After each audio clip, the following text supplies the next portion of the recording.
my good friend and colleague, Mr. P.C. Chako, Professor Kannan, Mr. Ramakrishnan, Mayor of Thrissur, members of Professor Raj's family, Dr. Parmeshwaran, whom I'm meeting after almost 25 years, 26 years, Dr. Vijayan, distinguished guests, ladies and gentlemen. First of all, let me say how privileged I feel to be present here to deliver this K.N. Raj Memorial Lecture. I met Professor Raj only 3 times during the course of his long and distinguished life. The first time I met him was in 1987 in the CDS campus in Trivandrum, where I spent 3 days participating in a seminar that had been organized on new directions of economic policy. And I had the good fortune of presenting a paper on new directions in industrial policy. And at that point of time, the ideas that were there in that paper were considered to be revolutionary. Today they are considered to be commonplace. But to argue for liberalization, greater role for private investment, greater role for foreign investment, I came under attack at the seminar. The seminar had a large number of JNU and CDS students and professors. And I was struck by the fact that the only person who had a good word to say about me was Professor Raj. I was completely taken aback because Professor Raj's reputation was a left of center, welfare economist type of a personality. And here he was supporting somebody who was arguing for something completely different. And he told me that the essence of progress is the ability to put forward ideas, debate them, contest them, and then arrive at a consensus view. And it is in that spirit that he had supported me, not that he agreed with whatever I had said, but that he appreciated the fact that there was some thinking going on, and he would always defend my right to put forward these very dangerous and disturbing ideas. My next encounter with him was very interesting. It was in July 1991, when the ideas that had been presented at the CDS seminar were actually implemented by Dr. Manmohan Singh when he became finance minister. And there was a huge uproar that India has sold out to the IMF, India has sold out to world capital, India has mortgaged its sovereignty. And there was a frontline interview that Professor Raj gave, defending what Dr. Manmohan Singh did. And I saw that interview, and I was working in the Prime Minister's office at that time, and I brought it to the attention of the Prime Minister, Narasimha Rao, and the Finance Minister. And both Dr. Manmohan Singh and Mr. Narasimha Rao normally do not betray any emotion on their face. They are the most somber looking, in fact, rather depressing looking of personalities. And when they read this interview, and when I told them that Professor Raj has defended what Dr. Manmohan Singh has announced in his July 24th, 1991 budget, there was such a huge sign of relief on their face. And I remember Dr. Manmohan Singh telling me, make copies of this interview and circulate it to all the Congress members of Parliament, which I did. And in that interview, Dr. Raj presented an intellectual case for revisiting some of the basic assumptions that had governed economic policy for 30 or 40 years. And his last line in that interview was, Manmohan has been my friend for 40 years. If Manmohan has done it, I support him. I still remember that interview. He says, he's a man of the highest intellectual integrity. If he has done it, there must be something good in what he has done. My third encounter and final encounter with Professor Raj was in 2001, when Mr. Antony had just become Chief Minister, and Dr. Manmohan Singh and I, we were in the party. He was the chairman of the Economic Affairs Department of the Congress and I was the secretary. And we came to Kerala for 3 days to discuss with the newly elected government what the priorities for the new government should be. And I was privileged to be part of a dinner conversation in Professor Raj's house with Iqbal Gulati also present. And for 3 hours virtually, the conversation started with Joan Robinson, embraced Jawaharlal Nehru, Morris Dobb. I mean, it was a lesson in economic history as far as I was concerned. So for me, although I was never a student of Dr. Raj, for me to read him, to interact with him in the limited period that I did, was an education of the highest importance. And therefore, when this invitation came to me that I should deliver this K.N. Raj Memorial Lecture, I readily agreed. And I am doubly fortunate that this lecture is taking place in a hall named after a person with whom Dr. Raj worked so closely and whom I have no hesitation in saying must rank as the most outstanding Chief Minister that Kerala has ever produced. And amongst the 5 or 6 outstanding Chief Ministers India has ever seen in the last 50 years. I have gone on record as having said that it's a gross travesty that outside the Kerala Assembly you still don't have a statue of Achyuta Menon. And I hope that this gap will be fulfilled sooner rather than later. The former speaker should take this up as a cause. Laurie Baker, I had met very briefly, and I am in touch with a lot of his students because I think the scope for replication of what Laurie Baker has done is enormous. The use of local materials, low-cost construction techniques. We have not yet fully explored its importance, and I think in the next couple of years, I venture to predict that Laurie Baker's techniques and methods will find larger application much outside Kerala as well. Now, so much by way of introduction. The topic of my lecture today is the Kerala model revisited. And I take what Professor Kannan has just said. The word Kerala model never figured in Professor Raj's writing. In 1975 landmark report for the UN that Professor Kannan has talked about, the word Kerala model never figures. The Kerala model was made internationally famous by Amartya Sen. Amartya Sen never talks about the Kerala model. Jean Drèze, another great votary of the Kerala development experience, never uses the word model. But somehow, in the public discourse, the word Kerala model has struck. And in fact, very recently, there's a new book that has come out, authored by Jagdish Bhagwati and Arvind Panagaria, comparing the Kerala model with the Gujarat model. And I'll have something to say about this a little later. So there is really no Kerala model. It is a Kerala's development experience. And I think we would be doing a gross disservice to Dr. Raj if we continue to use the word Kerala model, because he never used the word Kerala model. It was not his intention to suggest that this was a model that can be adopted by everybody.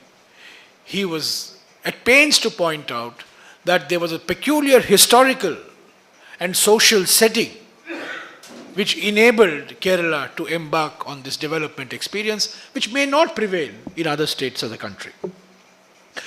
With that word of caution, I want to ask 5 questions today. 1, what is the Kerala development experience, or what is the Kerala model? Second, what are its achievements? Third, what are its paradoxes? I won't call it failures, but I'll say what are its paradoxes. Then where is Kerala stuck is the fourth question. And fifth, what should Kerala be doing to get out of the situation that it finds itself in? So let me begin by asking the basic question, what is this Kerala development experience all about? Much has been written since 1975. PhD theses have been produced, seminars have been held, papers have been published, everybody has written about Kerala. If I were to summarize and distill the essence of the Kerala's development experience, I would say there are four major or fundamental pillars that has underpinned Kerala's developmental trajectory. First and most important in my view is progressive politics. It's the political discourse in the state, irrespective of political party, that has given to the state a progressive agenda, an agenda that stresses gender equality, social empowerment, better health, better education. The agenda of political mobilization in the state has been anchored in issues of empowerment and social mobility. This is what I call progressive politics.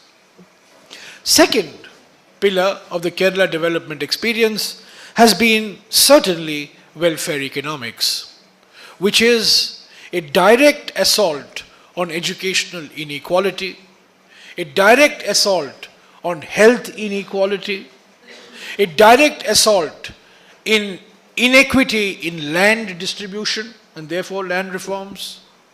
In other words, it is not a trickle-down belief, but it is a fundamental conviction that you need a direct assault on both inequality and inequity. Both cannot be left to market forces. They cannot be left to growth impulses. They require the direct intervention of a progressive state.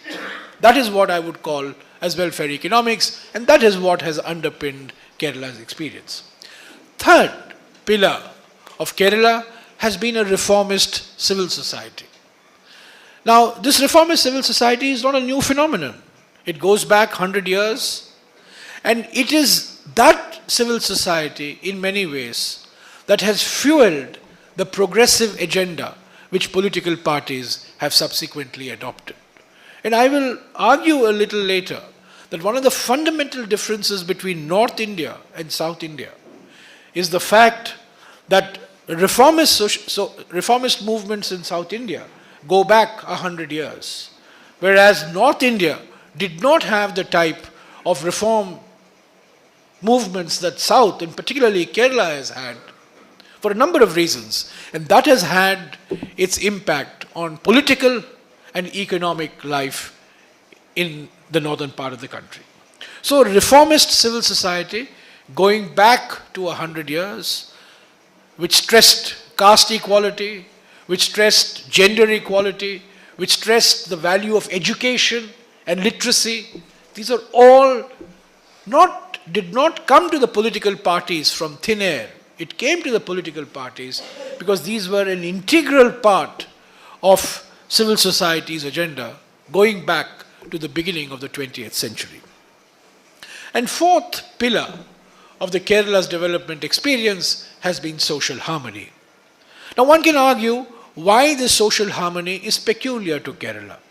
People have argued that the demographics of Kerala dictate social harmony because you have two very strong and numerically important minority communities, and you have, of course, a majority community which necessarily has to work out a modus vivendi or a compromise with the various groupings simply because each of them is numerically very, very important. Now, I don't want to get into that, but I do want to say that, and this you will see when we contrast Kerala and Gujarat later, social harmony has been one of the fundamental foundational principles of Kerala's developmental experience. It is an experience, it is a pillar that has guided political choices, it is a pillar that has guided economic performance, and it is certainly one of the enduring contributions of Kerala's developmental experience. So Kerala model, to my view, has four elements: progressive politics, welfare economics, reformist social society, and continuing social harmony. Now, what are the achievements? Let's come to the second question. What are the achievements of the Kerala developmental experience? First, and I don't have to belabor this point, all of you know it, superior human development indicators. You take any human development indicator, life expectancy, literacy, female literacy, infant mortality, access to education, access to health, and Kerala is number one. Not only is Kerala number one in India, but Kerala is superior to many countries of the world. In fact, its human development indicators approximate, and in some cases better, Scandinavian standards as well. And Amartya Sen has pointed out that the human development indicators of Kerala are superior to the human development indicators of many communities, even in the United States. So there is no question that the most outstanding achievement of the Kerala developmental experience has been superior human development indicators reflected in higher life expectancy, lower infant mortality, replacement levels of total fertility having been reached in 1988 and now having a total fertility rate of 1.8, and access to health and access to education. So superior human development, and of course the abolition of mass hunger and mass malnutrition. The second achievement of the Kerala developmental experience has been the empowerment of the weaker sections. And this has been a consequence, as I have mentioned, not just of progressive politics, but also of reformist civil society. In other words, the economic growth or the developmental experience in Kerala has not been monopolized by a tiny layer dictated by caste or religion, but has actually percolated down to society because of the empowerment through education and through access to health and basic facilities. So the empowerment of weaker sections is very visible, reflected again in political agendas, and I think this is a direct consequence of Kerala's developmental experience. The third positive element, and this goes back to the point that Professor Kannan pointed out, is that Kerala is the only state which has genuine decentralization. In other states, you have decentralization. Today, decentralization is constitutionally enshrined through the 73rd and the 74th Amendment. But if there is one state which has taken the letter and spirit of decentralization more seriously, and if there is one state where local self-government institutions are empowered to a very large extent in terms of funds, functions, and functionaries, it is Kerala.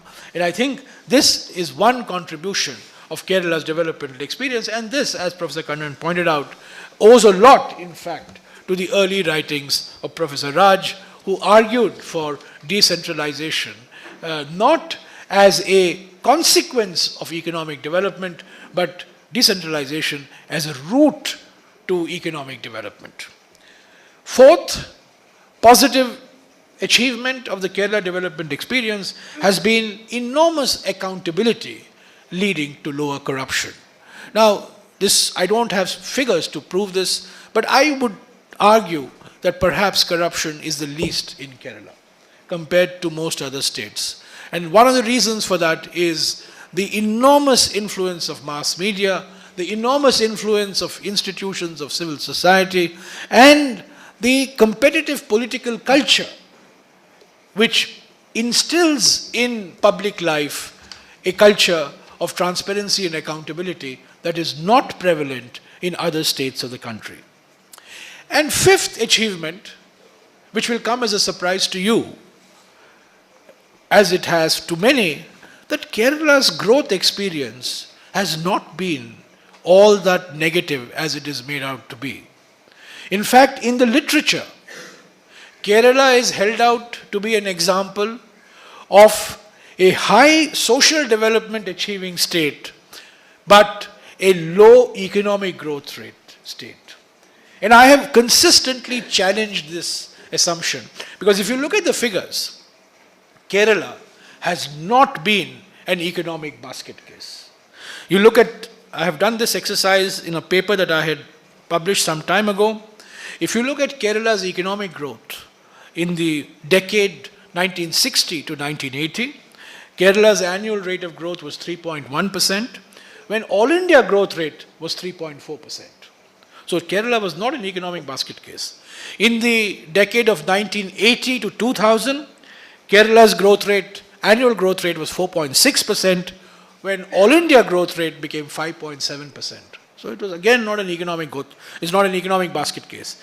And in the period 2000 to 2011, which is in the last 11 years, Kerala's economic growth rate has been 8.5%, and the all India average has been 8.3%. So those who argue that economic stagnation is the price that we pay for social development must relook at the data, because the data does not bear out this assumption. Let me give you another very interesting statistic of Kerala, which is often not recognized either by the proponents of the Kerala model or the opponents of the Kerala model. In 1960, when you do a ranking of Indian states by per capita income, in 1960, Kerala ranked number 11. Kerala ranked number 11 out of 15 major states, virtually at the bottom. By 2010, Kerala had ranked number 5. This is not a stagnant economy. This is not an economy that has stopped growing. So something has happened in Kerala which has not only delivered high social development, but it has also delivered on economic growth. And I will explain to you what I mean by this.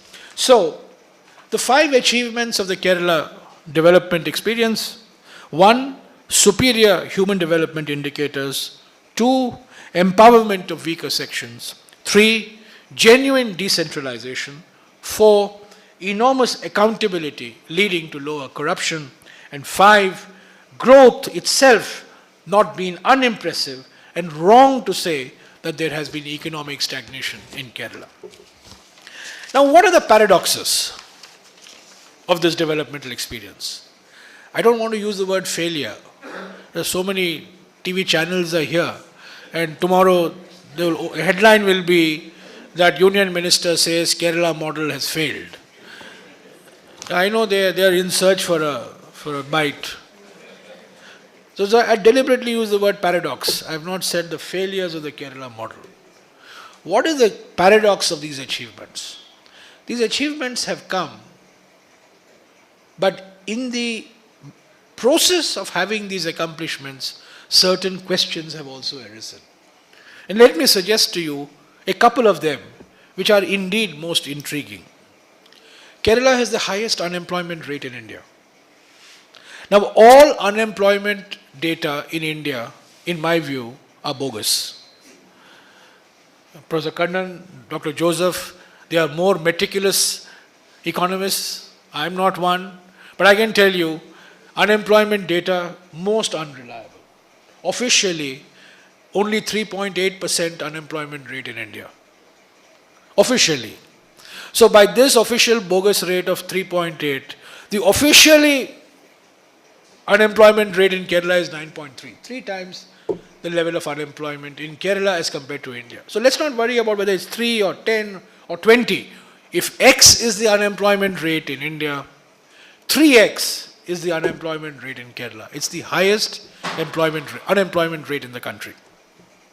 Second, amongst all major states in India, it has the highest suicide rate.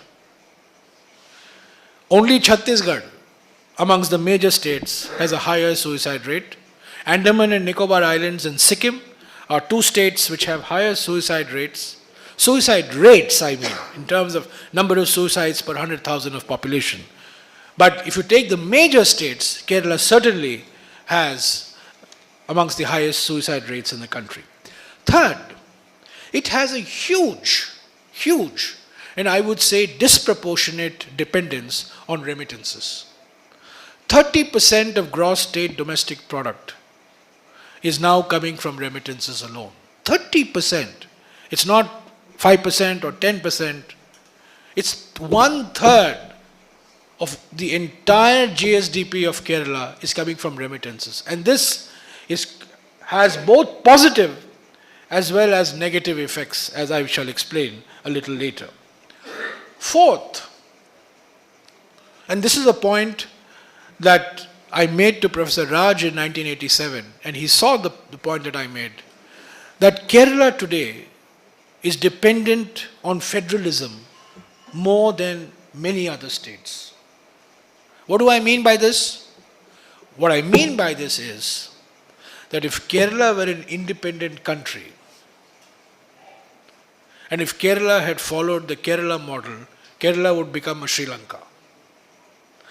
The reason why Kerala has been spared the Sri Lankan fate is because Kerala has been embedded in a larger federal framework. And I'll give you just one figure, which is very telling. Only 15% of rice consumed in Kerala is produced in Kerala. And if you look at the last 30 years of what has happened to area under rice and production under rice, complete from something like 700,000 hectares under rice cultivation 30 years ago, you're down to about 230,000 hectares. And if you were an independent country, this would have been a recipe for social conflict.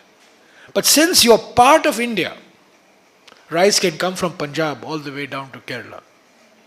And you can then spend your money on health and education and propping up sick public sector companies. That luxury you would not have got had you not been embedded in this federal framework. So this federalism, this dependence on federalism is an essential part of Kerala's developmental experience, and is also a paradox.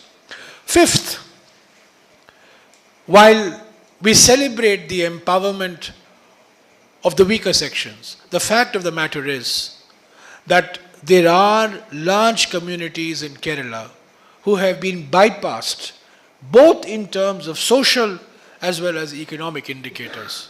Tribals and fisher communities, you look at any indicator of their participation in economic prosperity or their achievements in education, housing, sanitation, water supply, you will find a very large gap between the achievements recorded by tribal and fisher communities and the rest of society in Kerala. So although empowerment has been very significant in the state, there has been, in my view, a bypass of these two very important communities in terms of empowerment. The sixth area of paradox is inequality. Kerala is the most equity conscious state of India. It is the state which has embedded equity in everything that it does. And it is a fact that because of land reforms, the basic equity parameters were achieved in Kerala, unlike in other states of India. But it is a paradox that even after having equity in health, equity in education, equity across the board, Kerala today has the highest inequality of consumption.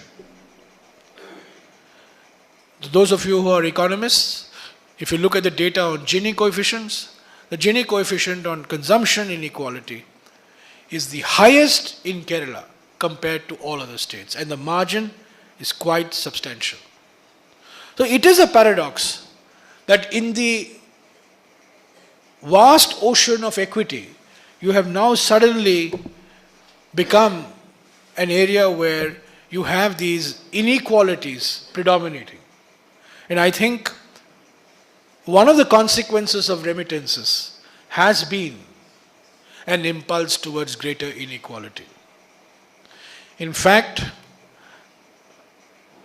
there is data now, and I don't want to give you too much data, but there is data now, and I have looked at this data at the district level. 20 years ago, Kerala had the most equitable distribution within the state.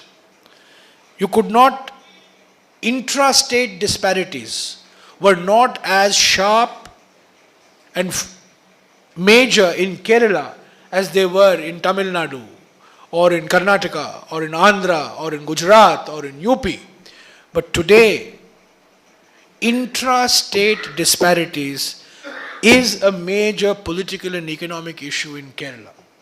And one of the reasons for this, not the only reason, one of the reasons for this has been this enormous spurt in remittances, which is geographically focused, leading to inequality in consumption, not just between people, but also inequality of consumption between districts. And this is something that we need to keep note of. So in terms of the paradoxes of Kerala, 1, highest unemployment rate; 2, amongst the highest suicide rates; 3rd, a huge, and in my view, a very large dependence on remittances, almost 30% of gross state domestic product; a dependence on federalism, particularly when it comes to rice, producing only 15% of your consumption; neglect of tribals and other vulnerable groups; highest inequality in terms of consumption measured by the Gini coefficients; and of course, new generation problems that are being caused by an age structure that is becoming different than the rest of the country. In fact, it could be said that while the rest of India has age-old problems, Kerala has old-age problems. And the old-age problems are becoming very, very pronounced. And a large part of the morbidity patterns that you're beginning to see in Kerala are a consequence of this changing demographic structure. Don't get me wrong. I believe that Kerala's experience in reaching total fertility rates of 2.1 in 1988 was an event of historic significance. Because what Kerala did in 1988 was followed by Tamil Nadu in 1993, Andhra by 2000, and now you have a slew of other states who have reached the replacement levels of fertility. But reaching replacement levels of fertility, while it is very important for us to stabilize population, we have to recognize that it does create a second generation problems caused by, as you know, the inability of the population to replenish itself. And therefore you have this unique paradox of Kerala having 60,000 teachers and not having students in schools. In most states of India, you have students and no teachers. And in Kerala, you have teachers and no students. So these are the paradoxes of Kerala. Now, where is Kerala stuck? With the high achievements on the social side, on a fairly impressive economic performance, and all these paradoxes that I have pointed out, where is Kerala stuck? In my view, the first and most important sticky point for Kerala is the complete inflexibility in the competing political parties. Each political party tries to outdo the other in irrationality. In an atmosphere of intense political competition, this is not competition for sanity. It is a competition for rigidity. It's a competition for flexibility. And therefore, we have not been able to find a middle path which retains the Kerala developmental experience but becomes more sensitive to these paradoxes and changing realities. The second area of concern in Kerala, to me, is the growing influence of religious and caste groups in public life. Religious and caste groups have a very important role to play in empowerment. In fact, religious groups have played a very important role in the education revolution in Kerala.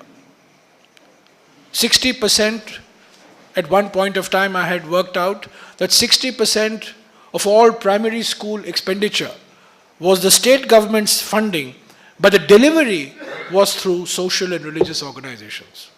So don't get me wrong, religious organizations and caste groupings in India, in Kerala, have played a fundamentally transformative role in education and health, but their role in politics now is something that one has to be really watchful and careful about. Third, Kerala is simply not able to compete with other states. You're not able to compete with other states of South India. You're not able to compete with other states of India. And therefore, you are not in the investment radar. Gone are the days in which public investment will be the engine of growth. The engine of growth increasingly is private investment. And in that scenario, Kerala is losing out. The first calculator I ever used when I was in engineering school was a Keltron calculator. The first company I knew was Keltron. But Keltron is not going to take you into the 22nd century. The name of the game in the 21st century is completely different.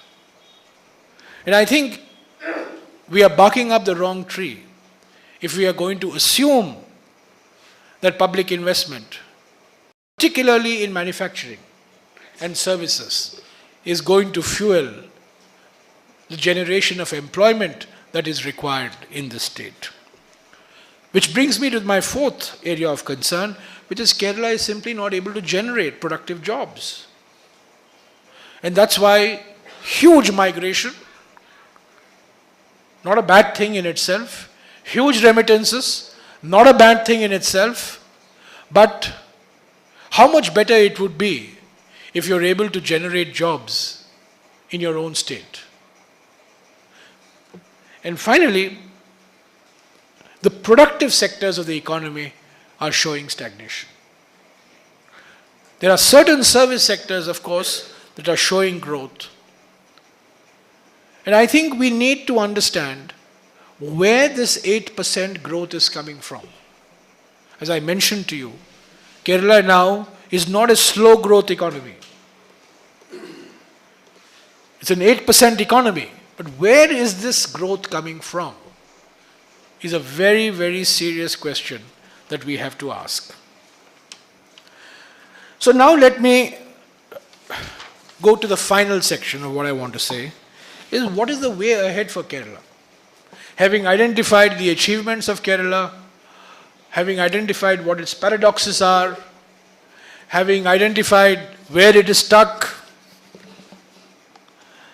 let me end by sharing with you what I think is the way ahead for this state. First, I think Kerala must learn from Tamil Nadu.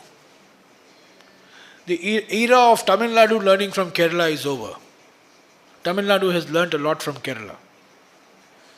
In fact, Tamil Nadu was the one state that replicated the Kerala model. Now it is time for Kerala to learn from Tamil Nadu. And what do I mean by this? 3 of my colleagues are sitting here. What I mean is that unless politics in Kerala becomes more pragmatic, you're not going to be able to get out of the tough situation you are in. Look at Tamil Nadu.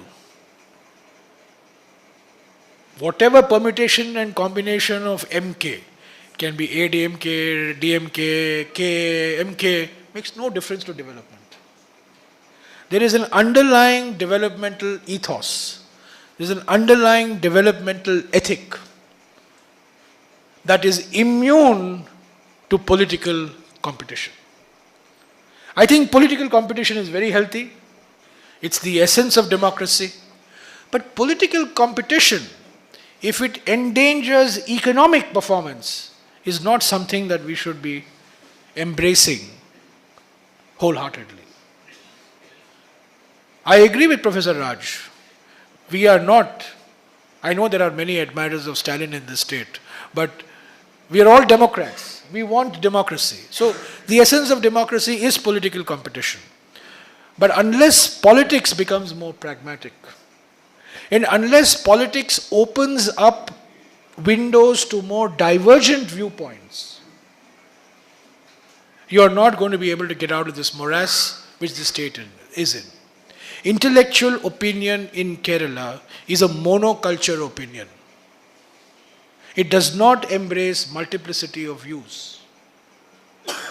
There is a deep distrust of modern technology. There is a deep distrust of innovation. I say this with two of my greatest friends, Dr. Parmeshwaran and Dr. Vijayan here. They are in the forefront of leading this movement, which is distrusting modern technology and modern innovation. Of course, they all hailed me 3 years ago, exactly on February 9th, 2010, when I imposed a moratorium on BT Brinjal. I became a hero to every Keralite. But the fact of the matter is, you cannot close your doors to technology. You cannot close your doors to innovation. And I think the politics in Kerala does not permit this middle path. So the first thing is learning from Tamil Nadu, pragmatic politics. Second, to give up this knee-jerk opposition to any technology, any innovation, which Kerala has demonstrated. Third, and very important, Kerala must retain its assimilative ethos. The essence of Kerala has been assimilation. Unlike other parts of India, where secularism is segregative secularism, you live in your areas and I live in my areas. You read your holy books, I read my holy books. You go to your holy places, I go to my holy places. Kerala has not been that. Kerala has been an assimilative ethos. You work together. You live together. You cohabit. You have names which do not betray your religious background. That is the essence of assimilation. There's only one other place I know of in the world which has this assimilation, and that is Indonesia, where you can have a Muslim called Megawati Sukarno Putri, or a foreign minister called Mokhtar Kusumatmaja, as Malayali a name as you can think of, Mokhtar, which is Arabic for Mukhtiar, and Kusumatmaja, and he's a Muslim. That has been Kerala's assimilative ethos. And if that assimilative ethos is lost because of the growing influence of religious fundamentalism, then I think the essence of social harmony, which is a fundamental characteristic of Kerala's developmental experience, will be lost. And therefore, I would argue, Chakuji, I would argue for an arm's length relationship between religious groups and political parties. Political parties must do their job, which is politics and political mobilization. Religious groups must do their job, which is to provide solace, run educational institutions, run hospitals. But religious groups cannot determine political choices. The day you abdicate this responsibility to religious or caste groups, you're going to lose the essence of the assimilative ethos. I think the great question which I have not been able to find an answer to as yet, after 25 years of coming to Kerala, is why is it that in spite of getting 30% of GSDP from remittances, Kerala has not been able to do with the non-resident Keralites what China did with its non-resident Chinese. 60% of all foreign investment into China in the last 30 years has come from non-resident Chinese in Hong Kong and Taiwan. Kerala has not been successful in attracting investment. It's been very successful in attracting remittances. And there's a fundamental distinction between the two. The consequence of rising remittances is private prosperity, growing inequality, whereas the consequences of rising investment is better infrastructure and better provision of public goods. And that has not happened in Kerala. So what Kerala should do, in my view, one, learn from Tamil Nadu in terms of pragmatic politics. Two, shun its traditional suspicion of technology and innovation. Three, retain its assimilative ethos by keeping an arm's length relationship between political parties and religious groups. Four, harness more effectively the investment potential, not the remittance potential, the investment potential of the non-resident Keralites. And five, promote investment in sectors that actually generate growth impulses and create productive jobs for people within the state. So this, ladies and gentlemen, is what I had thought would be an answer to the question, is the Kerala model still relevant? I think the Kerala model, even if we don't call it a model, is very relevant. And I want to close by making a few comments on this latest attack on the Kerala model that has come from two very distinguished economists, friends of, one of whom has been a great friend and colleague of Dr. K.N. Raj, Professor Bhagwati and Arvind Panagaria. And they say that the Gujarat model is superior because Gujarat model has delivered on growth and employment. The Kerala model has not been sustainable because it has not been able to generate adequate growth, although it has generated higher, superior developmental outcomes. My answer to this controversy is very simple. The Kerala model has been a Kerala model. It's been a model of progressive politics, welfare economics, reformist civil society, and social harmony. The Gujarat model has been a Gujarati model, not a Gujarat model. And what do I mean by this? What I mean by this is, whoever is in power in Gujarat, the ethos of Gujarat is industry and commerce. Gujarat has always been a commerce and trade-oriented and industry-oriented society. And to argue that the superior growth performance of Gujarat, by the way, the difference between Gujarat and Kerala is not very high. In the period that Gujarat delivered 10% growth, Kerala has delivered 8% growth.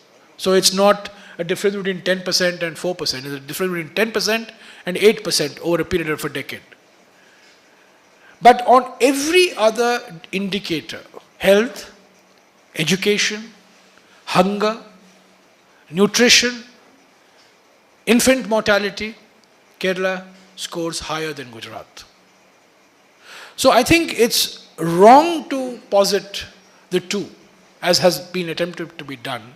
And I would argue that even 40 years after Professor Raj had produced that epochal paper in 1973-74, which got published in 1975, where for the first time Kerala's developmental experience was brought to the international agenda, I would argue that the elements of the Kerala model are still very, very relevant for the rest of the country.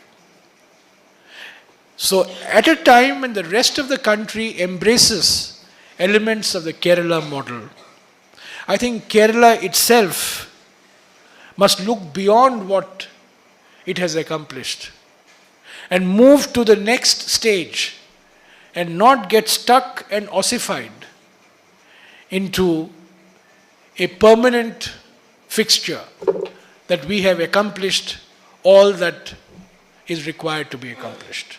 I think that is the best tribute that we can pay to Professor Raj, who's always one step ahead of his times.